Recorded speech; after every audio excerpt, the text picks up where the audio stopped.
જે આપણે સમજવાનું એ યોગ નિંદ્રા. કારણ પ્રેગ્નન્સીમાં જેમ જેમ વીક્સ વધશે ને તેમ ઘણીવાર હોર્મોનના ઇમ્બેલેન્સને કારણે આને તો નથી જ આવતી અત્યારથી જ, પણ આ શક્ય છે કે ઊંઘ આવવાની ઓછી થઈ જાય, ઊંઘ ના આવે. તો આપણે કઈ રીતે પ્રયત્ન કરવાના કે જેથી આપણને નેચરલ ઊંઘ આવે. કારણ પ્રેગ્નન્સીમાં આપણાથી એવી કોઈ ઊંઘવાની દવા લઈ નહીં શકાય, બરાબર. તો પહેલું વસ્તુ એટલું ધ્યાન આપવાનું કે ક્યારેય પણ ઊંઘ પર વધારે સ્ટ્રેસ કરવા જશો તો ઊંઘ ઉડી જશે. હા, એ ઊંઘ નથી આવતી, મારે ઊંઘવાનું છે, ઊંઘ નથી આવતી, મારે ઊંઘવાનું છે, તો ઊંઘ શું થાય? જતી રહે. એટલે પહેલું એ વિચાર નહીં કરવાનો. બીજું કે તમારું ધ્યાન, આપણે કોઈ વિચારે ડૂબી જઈએ કે કાલે આ કરવાનું છે, પરમ દિવસે આ કરવાનું છે, સવારે ઉઠીને આમ, અથવા આજે સવારે પેલીએ મને આવી રીતે કીધેલું, એવો વિચાર સુવાના ટાઈમે મહેરબાની કરીને કરવા નહીં. જેમ વિચારનું જંજાળ શરૂ થઈ જાય તેમ આપણા ઊંઘવાના જે વાઇબ્રેશન હોય, જે સાયકલ હોય, તે આખી ખોળવાઈ જાય, બરાબર. એટલે એટલું ધ્યાન આપજો કે રાત્રે સુવાના ટાઈમે બીજા કોઈ વિચાર નહીં અને ઊંઘવા માટે સ્ટ્રેસફુલ નહીં રહેવાનું. બીજું, ચત્તા સુવાનું શાંતિથી, હાથ પગ આખું શરીર રિલેક્સ, આંખ ઢીલી બંધ, કપાળ પર કોઈ આમ ટાઈટ નહીં, કોઈ ભાગ શરીરનો ટાઈટ નહીં, એટલું ખુરશીને સૂઈ જવાનું. પછી શ્વાસ લેવાનો છે તમારે. કેવી રીતે તે બરાબર થવાનું? બહુ જરૂરી છે આ શ્વાસની પદ્ધતિ. તો તમે શાંતિથી લેવાનો શ્વાસ, પણ એવી રીતે ઊંડો લેવાનો, શાંતિથી ને ઊંડો કે તમારી નાભી ફૂલે, નાભી ઉપર જાય. તમારે જોઈએ તો હાથ નાભી પર, પછી શાંતિથી છોડવાનો. એવા 5 શ્વાસ તમારે લેવાના ગણીને કે દરેક શ્વાસમાં શાંતિથી નાભી ઉપર જાય છે, શાંતિથી છોડો એટલે નાભી નીચે આવે છે. ખ્યાલ આવે બેટા? એ શ્વાસ 5 લીધા પછી શું કરવાનું? પછી હાથ કાઢીને પાછો સાઈડ પર મૂકી દો. આ મુદ્રા થતી હોય તો કરો. સાઈડ પર આમ ખુલ્લા હાથ રાખજો, પણ આ મુદ્રામાં, ધ્યાન મુદ્રા કહેવાય છે ને. પછી આંખ એકદમ ઢીલી બંધ રાખવાની ને હવે ફોકસ બંને શ્વાસ ક્યાંથી જાય છે અંદર ને ક્યાંથી બહાર આવે છે. તમે ક્યારેય પણ એવું ઓબ્ઝર્વ કર્યું છે કે અમુક વાર ડાબા નાક નોસ્ટ્રિલ્સ નાકના કણામાંથી જાય શ્વાસ આપણો, પછી થોડી વાર રહીને જમણામાંથી જાય, પછી થોડી વાર રહીને બંનેમાંથી સાથે જાય? કરેલું છે ઓબ્ઝર્વેશન? નહીં તો આજકાલ આપણે છે ને બહારનામાં એટલા બધા ગૂંથાયેલા હોય ને કે આપણામાં શું થાય ને તે આપણને ખબર હોતું નથી. એટલે બહારનું છોડી દેવાનું, રાત્રે એવું જ વિચાર કરવાનો, આ કામ છે કંઈ નહીં, અત્યારે મારો ઊંઘવાનો ટાઈમ થયો, બાકી બધું કાલે. આમ માઇન્ડને ઓર્ડર જ કરી દેવાનો, માઇન્ડને ડિસિપ્લિન કરવાની કે આ મારો ઊંઘવાનો ટાઈમ થયો. બીજું, 9:30 પછી નો મોબાઈલ, નો સ્ક્રીન. કારણ કે એ કોઈ પણ પ્રકારની એમાં યુવી રેઝ આવે જેને કારણે તમારા સ્લીપ સાયકલ ડિસ્ટર્બ થાય. ખ્યાલ આવી ગયો? એટલે શાંતિથી એ બધું બંધ કરી દેવાનું ને એવા બધા ડેન્જરસ ડિસ્કશન નહીં કે જે મન ડિસ્ટર્બ કરે રાત્રે. ખ્યાલ? પછી હવે આપણું સેકન્ડ સ્ટેપ શ્વાસનું છે તે શાંત, તે રેગ્યુલર શ્વાસ લો. હવે ડીપ લેવાના નથી, બીજું કોઈ નહીં. તમે જે રેગ્યુલર લો છો તે રીતે લેવો, પણ જો કે નાક ડાબામાં નાકમાંથી નસકોડામાંથી ગયું કે જમણા નસકોડામાંથી ગયું ને તમને કાં ફીલ થયું, ઠંડુ છે કે ગરમ છે એટલું ફીલ કરો. પછી એને ગણજો થોડી વાર માટે, બરાબર. એટલે પછી ધારો કે આ તરફ 10 વાર ગયું ડાબામાંથી, પછી એ જમણી તરફ શિફ્ટ થઈ ગયું, પછી જમણીમાંથી એવું બી થાય કે કોઈ વાર 3 વાર થયું ને પછી બંનેમાંથી થવા માંડ્યું, તો તે બી ગણો કેટલી વાર છે, બરાબર. ફોકસ ઓન યોર બ્રીથિંગ પણ સાથે ગણજો કે ડાબીને ક્યાંથી જાય છે એક્ઝેક્ટ તે ધ્યાન આપજો. ઓકે, આટલું થયું એ તારે લગભગ એ 5-1 મિનિટ એવું બરાબર ધ્યાન આપવાનું, ક્યાંથી જાય છે, અહીંયા 5 વાર થયું, અહીંયા 5 વાર થયું ને બંને સાથે થયા, કે અહીંયા 10 વાર થયું, અહીંયા 2-3 વાર થયું ને પછી બંને સાથે 3-4 વાર થયું શ્વાસ, ને પછી પાછું જમણી તરફ જતું રહ્યું. Just observe. આપણે ઓબ્ઝર્વ કરવાનું છે. આપણે દ્રષ્ટા છીએ, એનાલિસિસ નહીં. કંઈનું પણ એનાલિસિસ કરવા ગયા કે આપણું બુદ્ધિ અને મન જાગૃત થાય એટલે ઊંઘ ભાગી જાય. એટલે આપણે ખાલી દ્રષ્ટા બનવાનું છે, ખાલી જોવાનું છે. તો આપણા જે બ્રેઇનમાં સ્લીપ સાયકલના પહેલાં ઘેનની અસર થાય ત્યારે આલ્ફા વેવ આવે પેટર્ન, અને પછી થીટા વેવ આવે, પછી ઊંઘ આવે આપણને. તો આ જે હું કહી રહી છું ને કે તમારા સ્લીપના વેવ્સને એક્ટિવેટ કરવા માટેનું, એટલે મેં કીધું કે ખાલી દ્રષ્ટા છીએ આપણે, એ રીતે જ જોવાનું છે. પછી એ થઈ ગયું 5 મિનિટ તમારું બ્રીધિંગ પર ધ્યાન, એટલે પછી તમે શું કરશો, તો તમારા નીચે પગના અંગૂઠાથી શરૂ કરશો. આંખ બંધ રાખવાનું, પગના અંગૂઠા પર ખાલી થોડી વાર ધ્યાન આપો, મનથી ધ્યાન આપો, જોવાનું જ છે ખાલી. પછી બાકીની 4 આંગળીઓ જોવાની છે શાંતિથી. એને કંઈ કરવાનું નથી. હું એ નથી કહેતી આંગળીમાં શું થાય છે શું નહીં, જસ્ટ જોવાનું છે. ધારો કે થાય છે તો બી જોવાનું છે કે હા ટિંગલિંગ થાય છે, આમ ઝણી ઝણી થાય છે, કંઈ બી બધા જો. પછી તમારા પગના ઉપરનો ભાગ, પછી પગના તળિયાનો ભાગ, એ તમારે આંખ બંધ કરીને મનથી ત્યાં પહોંચવાનું છે. એ થોડી વાર જોવાના છે. એ થયું પછી આગળ વધો. પછી પગના તમારા પાછળના કાફનો ભાગ ને આગળના શીન જ્યાં હાડકાનો છે તે ભાગનો આખાનો વિચારવાનો, એક પછી એક. પછી પાછું ઉપર આવો, પછી ઘૂંટણનો ભાગનો વિચાર કરો, આગળના ત્યાં જસ્ટ જો થોડી વાર સુધી. પાછળનો ભાગ જો, ત્યાં વાઇબ્રેશન આવતા હોય તો ઠીક છે, એને બી જુઓ. તમને થાય કે અરે હવે વાઇબ્રેશન આવે ને આટલા વખતથી મને તો ખબર જ નહીં હતી. એવા બધા વિચારમાં પડવું નહીં. અગેન નહીં તો તમે ખોટી દિશામાં ચાલવા માંડે એટલે મગજ એક્ટિવેટ કરે. પણ એટલે જસ્ટ આ તમે એ બધું એવી રીતે આ પગનું થયું, પછી બીજા પગનું કરવાનું, પછી પેડાના ભાગનું, પછી પેટનું, નાભીના ભાગનું, આખા પેટને જોઈ લેવાનું, બંને ચેસ્ટના ભાગનું, ગળાના ભાગનું, ફ્રન્ટ આખો થઈ ગયો બરાબર. પછી બેક આખો હિપથી શરૂ કરવાનું, ઉપર સુધી ધીમે ધીમે ધીમે જોતા જવાનું. પછી ગરદન બી શાંતિથી બધી જોઈ લેવાની. આ બધું જોવાઈ ગયું. ફેસ આગળનો ભાગ છો એટલે પાછળનો જોવાઈ ગયો. પછી હાથનું જોવાનું છે, એટલે હાથનું પણ આમ નીચેથી ઉપર આવવાનું ચડતું. ઓકે, શાંતિથી આગળનો ભાગ, પછી પાછળનો ભાગ.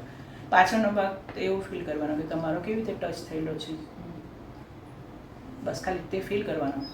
ચાદર સાથે ટચમાં છે તો ઇવન પીઠનો બી ચાદર સાથે ટચમાં છે. કંઈક એકાદ કાંકરી ખૂંચી તો તેને પછી એ એનાલિસિસ નહીં કરો કે શું ખૂંચ્યું, પણ આ ખૂંચ્યું એ સંવેદના છે. એટ્સ ઓકે.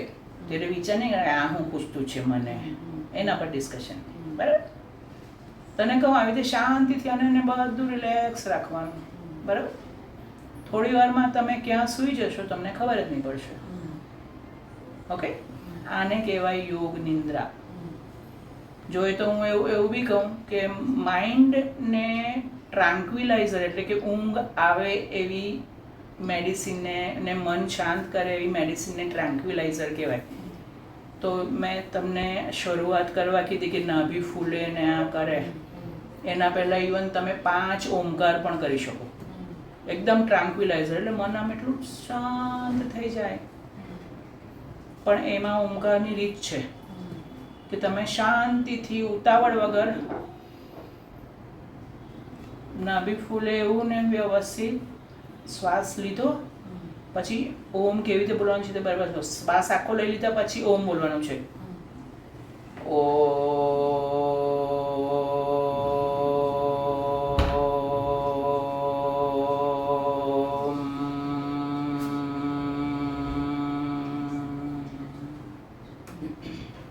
આ ઓ ને મ બોલો તો એટલું સમજો ઓમમાં અ ઉ ને મ એમ 3 આવે છે શબ્દ, બરાબર.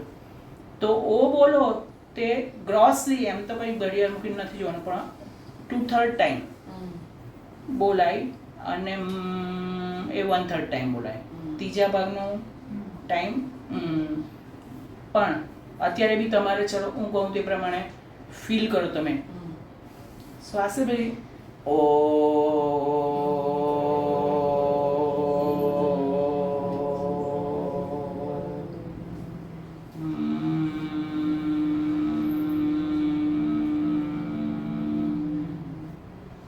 મ બોલ તો અહીંયા, ઓ બોલ તો અહીંયા આવે, આવ્યો ને? આ વાઇબ્રેશનથી ટ્રાન્ક્યુલર. એ 5 જોઈએ તો ઓમકાર કરો, પછી 5 નાભી ફૂલે શાંતિથી ને છોડે એવા 5 શ્વાસ લો, બરાબર.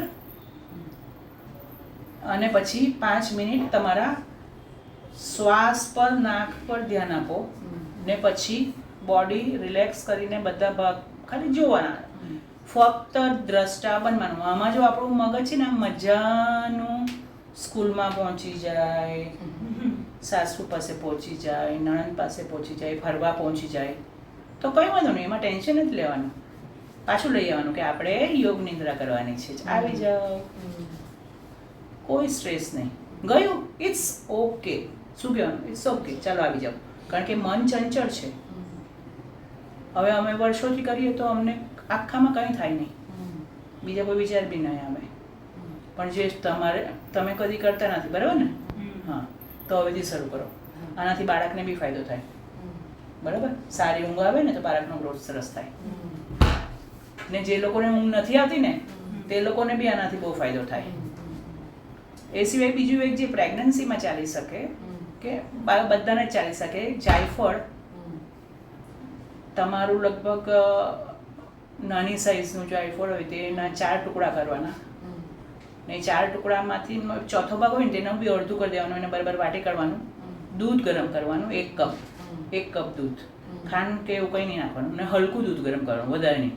ને એમાં એટલું જાયફળ નાખવાનું, ચોથા ભાગનું બી અડધું, એટલે 1/8 જેવું, અને એ પી લેવાનું.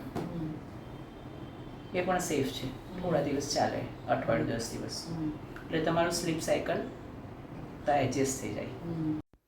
આ ઉપરાંત સારી ઊંઘ માટે રાત્રે જમવાનું ઊંઘવાના ઓછામાં ઓછા 1.5 થી 2 કલાક પહેલાં કરી લેવું. રાત્રે ઊંઘતા પહેલાં લગભગ 2 કલાક પહેલાં વધારે ભારે કસરત કરવી નહીં, ને સૂવાના લગભગ 4 થી 5 કલાક પહેલાં ચા, કોફી કે ડાર્ક ચોકલેટ ડ્રિંક પીવું નહીં.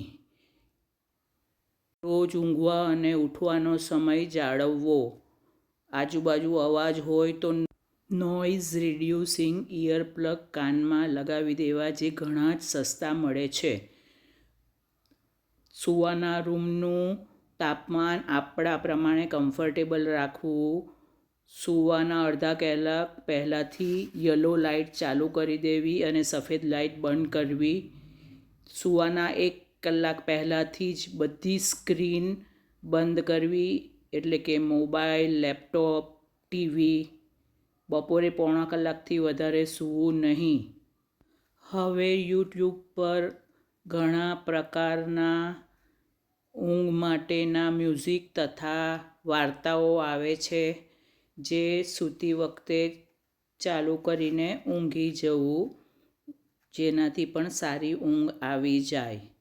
બીજું જે કહી રહી છું તે ગર્ભાવસ્થામાં પ્રેગ્નન્સીવાળા કોઈપણ દર્દીને નહીં ચાલે, પરંતુ એ સિવાયના વ્યક્તિઓને મેલાટોનિન નામની એક ગોળી આવે છે, જે આપણા શરીરમાં મગજમાંથી ઊંઘવાના સમયે બને છે, જે નેચરલ ઊંઘ લાવવામાં અને ઊંઘનું જે સ્લીપ સાયકલ છે તેને એડજસ્ટ કરવામાં મદદ કરે છે. એ તમારા ડૉક્ટરની સલાહથી લઈ શકો. આ ઉપરાંત આટલું કર્યા પછી પણ ઊંઘ ના આવે તો કોઈ પણ પ્રકારનો સંકોચ રાખ્યા વગર સાયકિયાટ્રિસ્ટ ડૉક્ટરને મળી લેજો, કારણ કે ઊંઘ મહત્ત્વની છે. ઊંઘ જો ઓછી થાય તો મનમાં ચીડચીડાપણું આવે, આખો દિવસ ફોકસથી કોઈ પણ કાર્ય કરી શકાય નહીં, તમારા હોર્મોનમાં ઇમ્બેલેન્સ થાય, શરીરમાં કોર્ટિઝોલનું પ્રમાણ વધે, ગ્રેલિનનું પ્રમાણ વધે, જેને કારણે તમારું વજન વધે, ડાયાબિટીસ આવી શકે, બ્લડ પ્રેશર આવી શકે. આ ઉપરાંત શરીરમાં લાંબા સમય માટે ઊંઘ ન થાય તો કેન્સર જેવા રોગો પણ થઈ શકે. આથી ઊંઘ અતિ આવશ્યક છે, જેની કાળજી રાખો. ઘણા બધા બહેનો મેનોપોઝ આવે કે ઊંઘ આવતી નથી એવું પૂછે ત્યારે જ કહે છે, તો મહેરબાની કરી તમારા ઊંઘને બાબતને બહુ શાંતિથી ના લો અને ઇગ્નોર ના કરો. પુખ્ત વયના વ્યક્તિઓ માટે લગભગ 7થી 8 કલાકની રાત્રિની ઊંઘ જરૂરી હોય છે, જેની કાળજી રાખો. ગુજરાતીમાં પણ કહેવત છે, પહેલું સુખ તે જાતે નર્યા. આપણી કોઈ પણ તકલીફ માટે ડૉક્ટરની યોગ્ય સલાહ લો. ટીવી કે વોટ્સએપ, ગૂગલ કે અન્ય ફેસબુક ને બીજી બધા મીડિયા પરથી જાતે સલાહ ના લો અને તમારી તકલીફ જે ઊંઘની છે એને લાંબો સમય માટે રહેવા ના દો. જો 15 દિવસથી વધારે થઈ જાય અને ઊંઘ ના આવે તો ડૉક્ટરનો જરૂરથી સંપર્ક કરો. સ્વસ્થ રહો, તંદુરસ્ત રહો.